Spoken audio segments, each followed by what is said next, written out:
Yes. Madam Chair, may I request that the Secretariat read your stick to the plan line? As I said, Madam Vice President, pasensya na po, we don't have the right to make requests at this point in time. So we proceed to our next member, the Honorable Ramon Gutierrez. Thank you, Madam Chair. Good afternoon po sa ating lahat. And to begin, Madam Chair, actually may line of questioning po tayo, but a lot of it has been asked by our colleagues. And obviously, the biggest issue for us here would be yung issues relating to confidential funds. But before that, I'd like to preface my questioning po kasi there were quite a number of point of orders regarding the scope of our budget hearing. And though, of course, we defer to the senior lawyers and their experience, it is my opinion that we are well within the bounds of our discussion for 3 points that I would like to share just for the consideration of the body. First, as mentioned by Congressman Manuel, under our rules, under Rule 162, we have rulings as President. Under Rule 163, we have supplementary rules regarding our parliamentary practices. So it's very clear po that by tradition, we really follow po, no, kung ano po yung nangyari sa previous hearings, we could still pursue the same. And very much, if I recall, in other proceedings, in other hearings for the budget, we do discuss years going back. And in fact, we can actually we can draw comparison with utilization and allocations of previous administrations, because precisely this is part of our oversight function and part in support of our duty in legislating for the General Appropriations Act. Second, Mr. Chair, I'd like to point out also that part of the President's budget and the NEP, if we take a look, that there is a portion on proposed budget, there is a portion on current budget, and there's a portion of actual. So as a matter of fact, and I believe it was actually DS Ungab who taught me this when we had our workshop, when we started for the first termers here.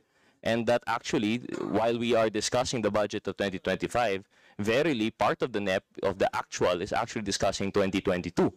And very much as precisely mentioned by Congresswoman Kimbo, sometimes the validity of appropriations can go on for 2 years, and that is why exactly we can really look into that.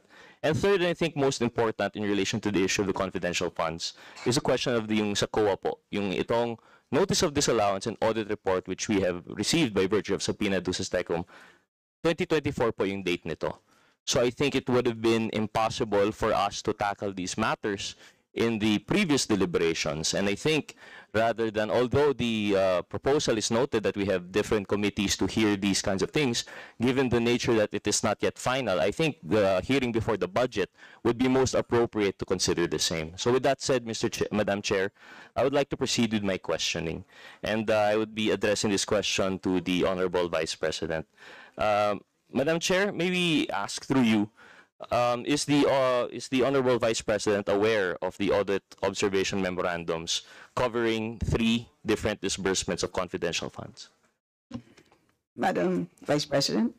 On the issue of confidential funds, we have received audit actions regarding the confidential funds of the OVP. We have submitted our responses, and we assure the public of our full cooperation with the ongoing and unfinished audit. Madam Chair, is the Honorable Vice President aware that for the first audit observation memorandum regarding the 2 disbursements of confidential fund, there were 2 issues raised by the COA? Madam Vice President.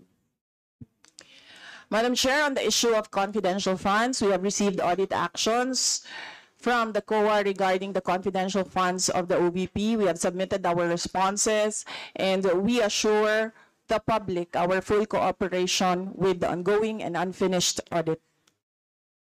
Thank you for the response, Madam Chair.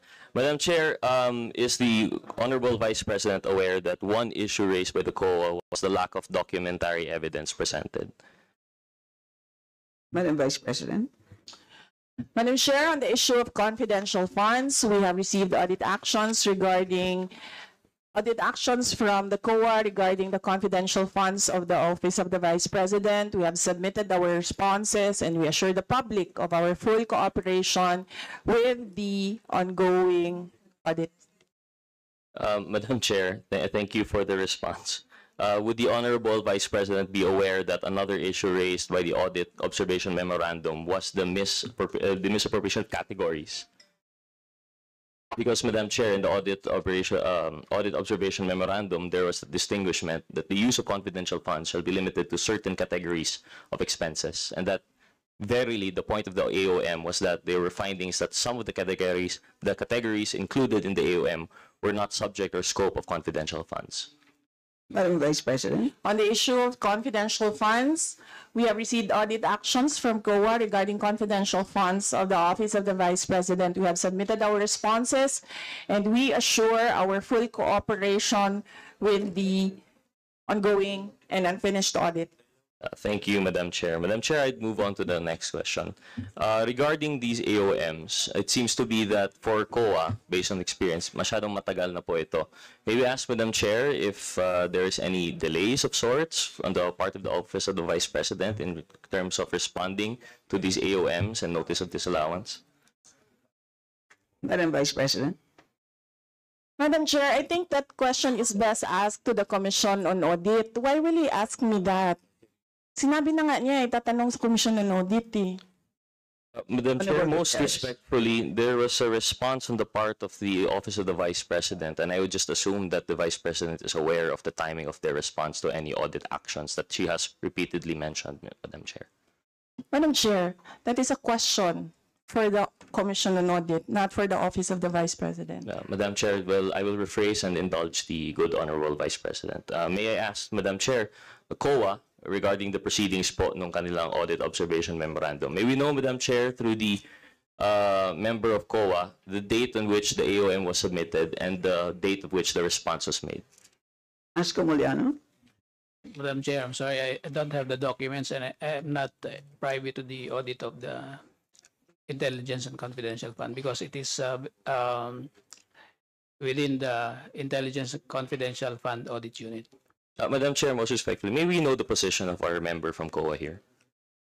Madam Chair, I am an Assistant Commissioner of COA. I'm the senior, the head of the Assistant Commissioners Group. Thank you, Madam Chair. Just clarifying. So, hindi po siya pala galing sa ICAUF po, no? So, I suppose we'll have to make do with that answer for now. A lot of my questions were supposed to bank on that. Madam Chair, I'll move on to the next po siguro. Based on the circular, the compliance of the liquidation of cash should be done within the within year end. And Madam Chair, it could be noted that the submission of the liquidation for the first confidential fund issued for 2022 was actually done in January 10, 2023. I will not address this to the Honorable Vice President, as she has pointed out. I will address this question to the COA. Madam Chair, is that correct, that part of the circular dictates that liquidation of cash advances regarding confidential funds should be done within year end? Asko Moliano.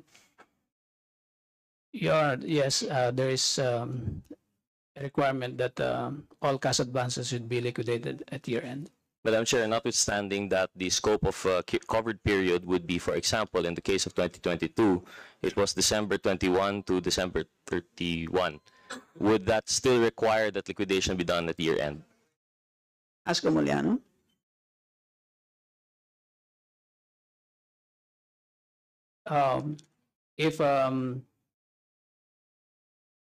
If the disbursement is not yet generally all unliquidated cash advances should be liquidated at year end. So, Madam Chair, notwithstanding that it ended December 31, it should have been liquidated at that time, but yet the liquidation report was filed in January 10. Wouldn't this be ground for the disallowance of the whole confidential fund for 2022, Madam Chair? Asko Moliano. Under our rules, the disallowance is based on the usage of funds, not on the cash advance. If the usage of funds is irregular, it could be disallowed, but it is based on untimely liquidation of cash advance. There are administrative penalties under the circular, but it should not be the sole basis for notice of disallowance. Madam Chair, if with the indulgence of the committee, just two more questions. Yes. The one more question on that matter, the address to the good Assistant Commissioner. Madam Chair, what is the scope of these administrative penalties? Ano po yung length ng time of penalties that were prescribed? I don't have the circular on the cash advance. Okay. It's 97-001 if I still remember it. Yeah, thank you, Madam Chair. Madam Chair, last question po, no? And I think it should be noted that the first CIF that was issued, the first confidential funds 2022, was based on yung contingent fund and later on passed on. But however, for the second, it was already part of the GAA.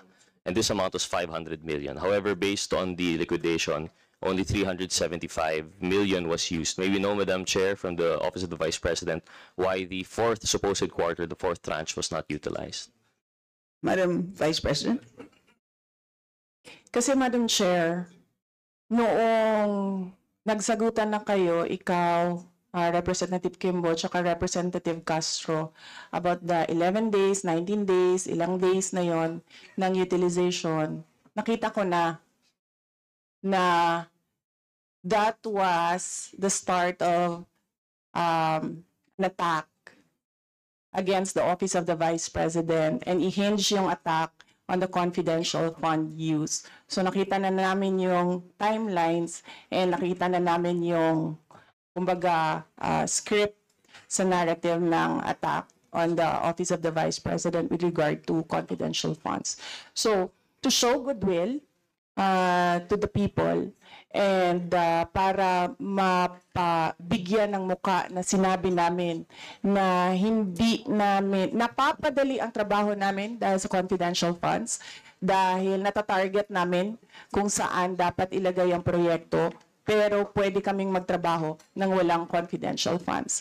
That is the reason why hindi na namin ginamit ang fourth quarter na confidential funds sa Office of the Vice President to show the people, the public, that we are in good faith sa paggamit ng confidential funds.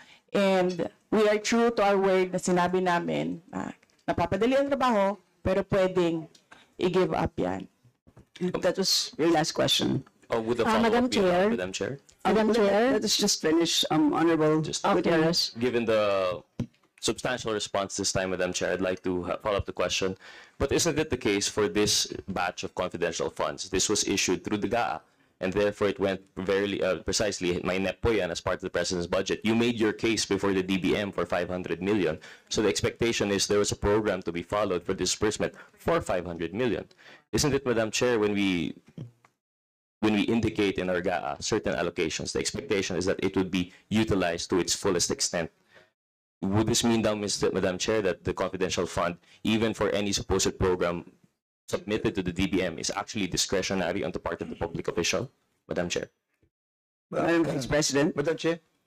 let's just finish. Madam Vice President. Yes, Madam Chair, yung paggamit namin, kanina in-explain ko na, hindi na namin ginamit, kasi nakita na namin sa timeline may sagutan ng 11, 19 days, and then meron nang lumabas na AOM ng COA within days, and then meron na namang lumabas na another AOM. So nakikita na namin yung pattern noong attack. That's why we decided in the Office of the Vice President na wag na dagdagan pa yung bala ng attack at ipakita sa mga tao na yung confidential funds, we are in good faith of using that and goodwill namin na napapadali yung trabaho, pero pwede siyang hindi gamitin ng Office of the Vice President. Right, salamat. Madam Chair. Thank you, Honorable Gutierrez. Madam Chair. Yes, Interjection. unless it's a point of order, we will not entertain. Since my name is mentioned by the Vice President, may I answer? May I comment also, Madam Chair? Just a short interjection. Yes, kasi yung sinasabi niyang attack, hindi ko po maintindihan yung attack. Nagtatawanan daw tayo during the, kung ano man yung sinasabi, on 11 days, I think hindi ako yon, no?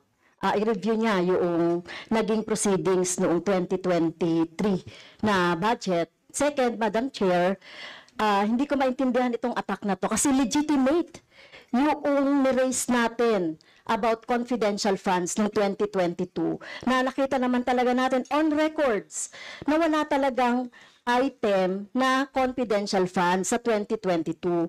Kaya ni-raise natin yon, Madam Chair, at wala akong planong i-attack. Para saan? Ito, ginagawa lang natin, di ba? Dahil ito, trabaho naman natin, mandated tayo na busisiin ang mga budget related sa iba't ibang mga agency. So, hindi ito, wala itong intention, but for the sake of the budget lang, at nakita naman natin na walang line item sa 2022 budget. Kaya dapat lang na ma-explain. At kaya nga yun, nagkaroon na tayo ng audit at yung galing na sa COA at naintindihan na natin kung paano yan ginamit. So, I beg to disagree na sa umpisa pa lang ay may plano na ako na mag-attack kanino sa Office of the Vice President. And in fact, nag-request pa nga siya ng budget for confidential fund in 2024. Na kung di natin na-discover yung 2022 na confidential funds, well, magtutuloy-tuloy pa rin yung ganyan, Madam Chair. So, yes, Madam Chair. So, I beg to disagree na meron akong intention na mag-attack sa kanya or sa Office of the Vice President. Point of clarification, Madam Chair. Yes, Honorable Dan Point Fernandez. of clarification. Just the last one. And then I we just will- wanted to be clarified, Madam Chair, because there's accusations coming from the Vice President that there is a collective action that to be taken by this committee on attacking the budget, especially the COA report on the confidential fund of the Vice President. I think we need to be clarified if there is such action that will be taken by this committee. I think it is unfair to all of us, especially kami, galing lang po kami sa kabilang hearing and we decided to check it out, what is being discussed in this committee. Then suddenly we will be a part of this conspiracy or a collective action that will be taken against